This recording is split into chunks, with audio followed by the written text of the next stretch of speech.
I'd like to read from Matthew's account of the resurrection, which is in Matthew 28 and the first 10 verses.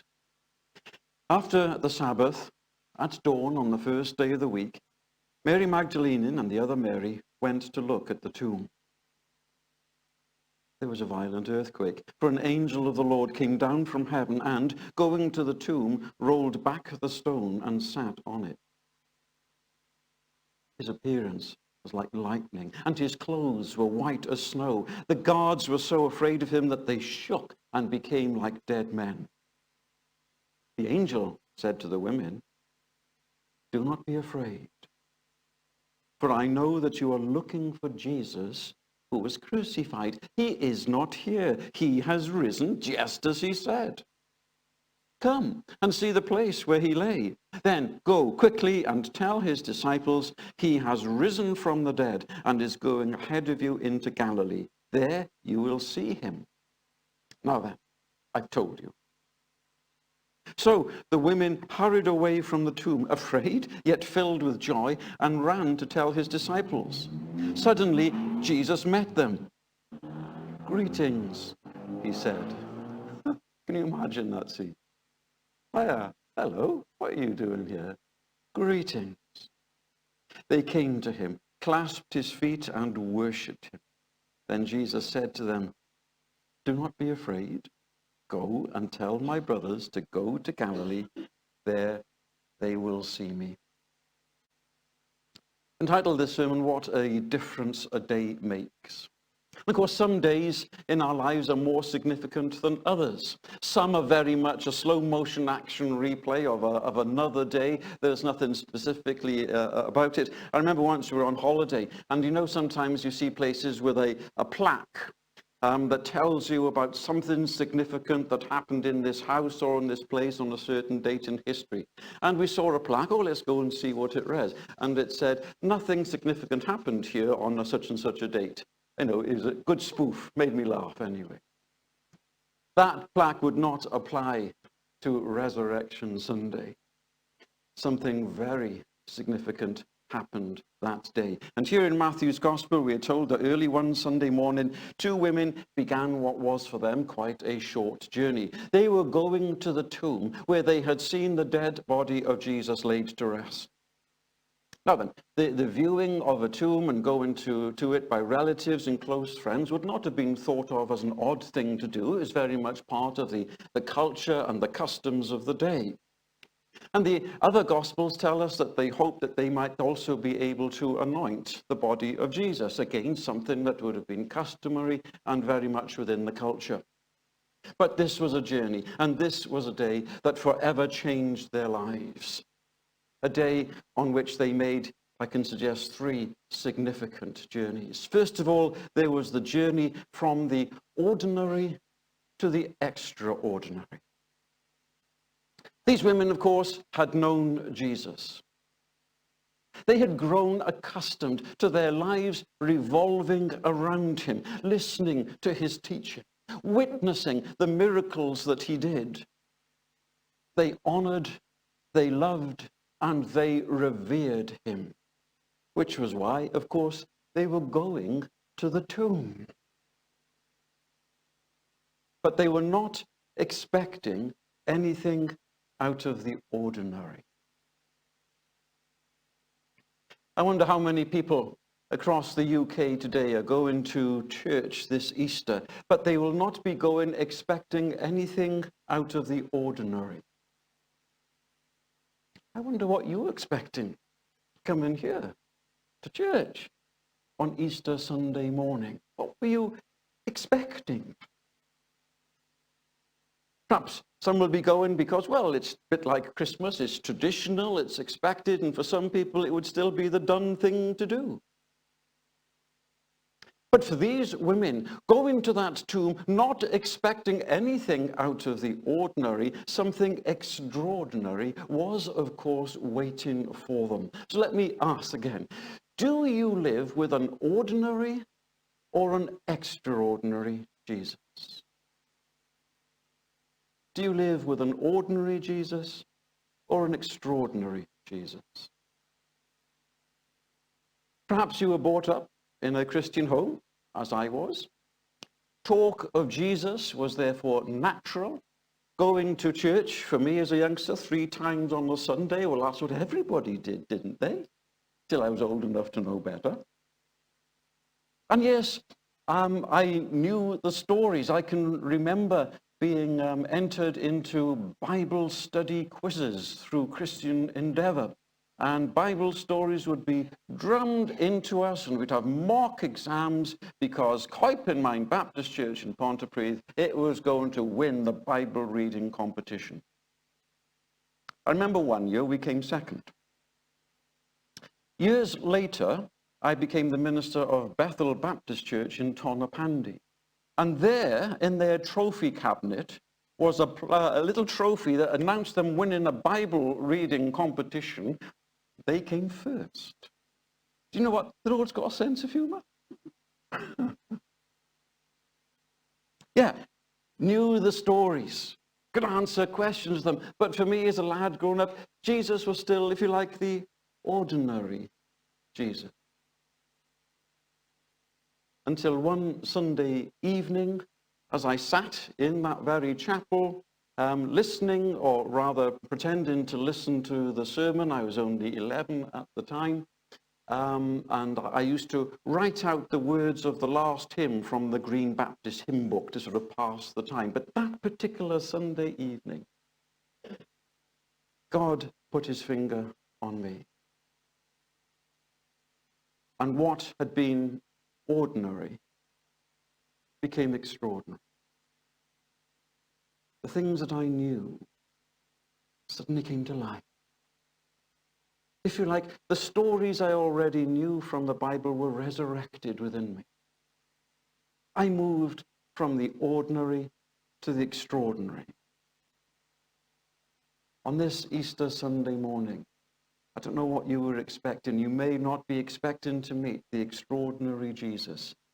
But let me dare say, will you this morning, perhaps for you as a Christian, you need to relive the journey from the ordinary to the extraordinary, to recapture the vitality and the excitement and the joy of the faith that you once had, but somehow it's gone stale, somehow it just needs reviving. Easter Sunday is a great day for bringing things back to life. The journey from the ordinary to the extraordinary. Secondly, a journey from fear to faith. Not surprisingly, the guards set at the tomb of Jesus were paralyzed by fear. But it was to the women that the words of the angel were addressed, "Do not be afraid." I once heard somebody say that the phrase "do not be afraid" occurs 365 times in the Bible. So in the leap year, you get one day when you don't, we're not told that. I've never checked that out, but it sort of stuck in my head years ago. Don't be afraid. Do not fear. God's here. God is with you. It was to the women that they were told, don't be afraid. They were invited to abandon their fears and exercise faith on the basis of what Jesus had already told them. This is what he told you when he was with you. Duh. And to move from fear to faith. There was the evidence of the empty tomb in front of them.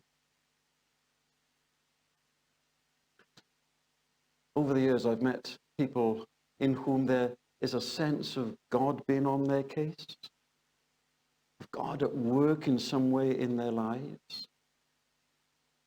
On this Sunday of all Sundays, is God's drawing you closer to him, but you're afraid? What will it mean for you? Might you be ready to turn tail and run? God still speaks, you know.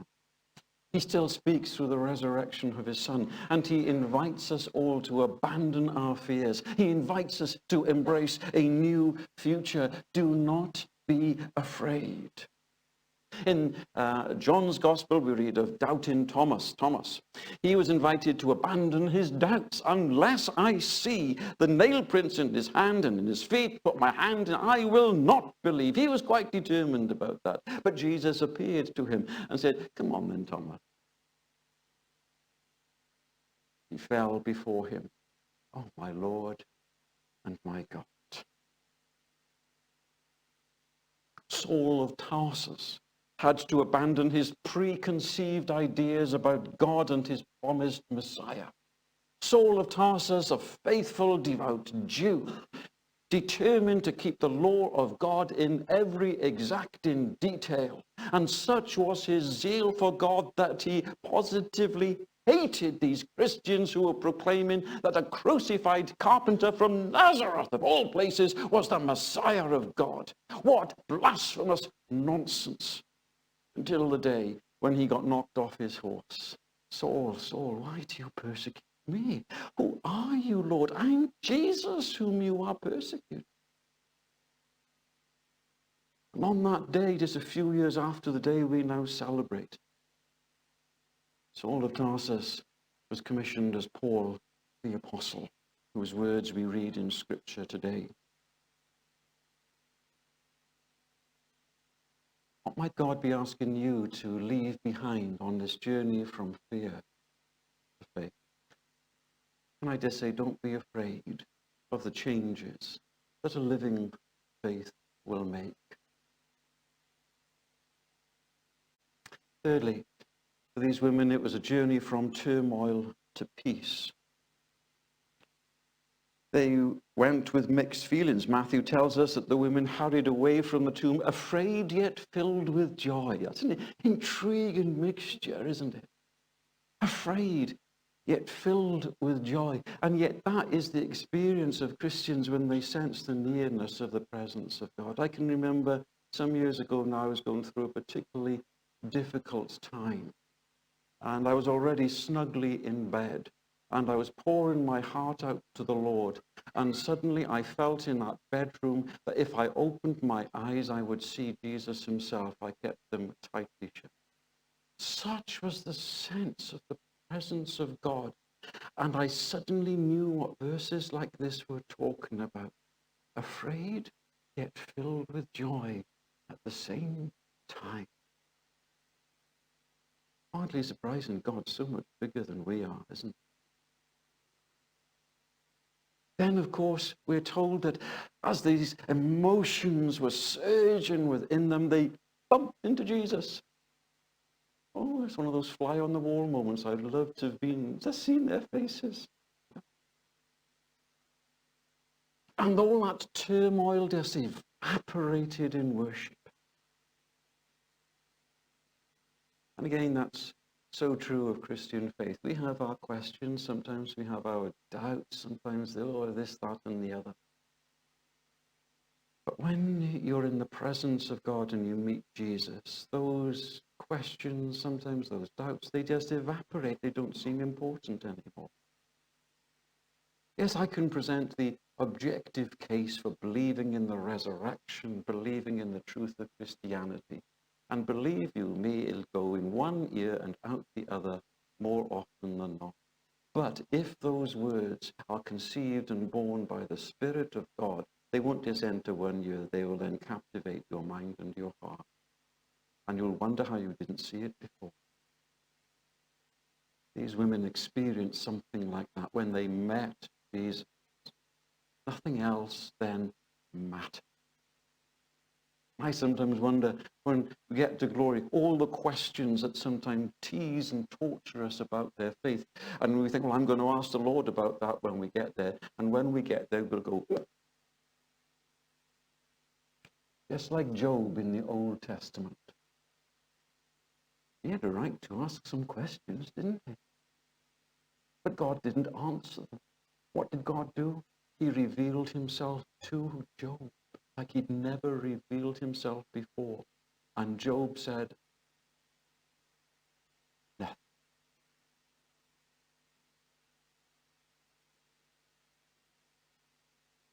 Now then, there's a fourth journey here that I hadn't thought of until Kath was doing her story. It's the journey from emptiness to fullness, yeah, that we're invited to make this morning. And on this day of all days, I make no apology at all in inviting you to make your journey. and to fall at your feet, the feet of Jesus, and worship your risen Lord and Savior. Will you allow me to lead you in prayer?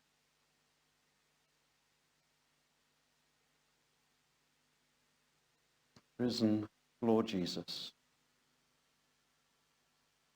before you we bow.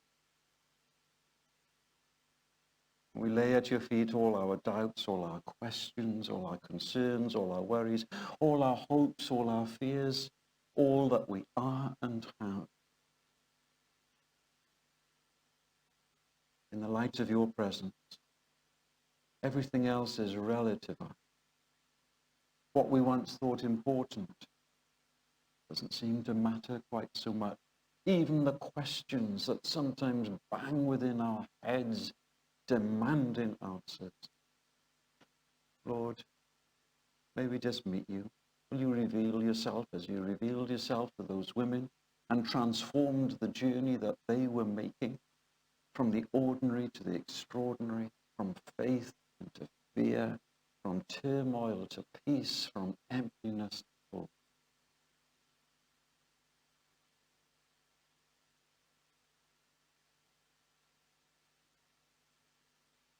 And so, in your mercy, Lord, hear our prayer. Amen.